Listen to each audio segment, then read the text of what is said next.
ஆகாயம் இத்தனை நாள் மண் மீது வீழாமல் தூணாக தாங்குவது காதல்தான்.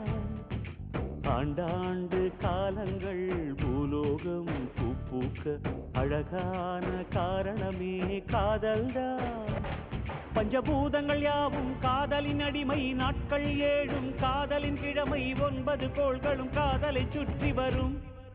மரம் ஏற ஏணியை தந்தால் மலையில் ஏறி கொடியேற்றும், குண்டூசி கையில் தந்தால் கிணறே தோண்டிவிடும். வெறுங்கல்லை வைரக்கல்லாய் காதல் பார்வை மாற்றிவிடும், வெந்நீரில் விட்டால் கூட காதல் மீன் நீந்தும்.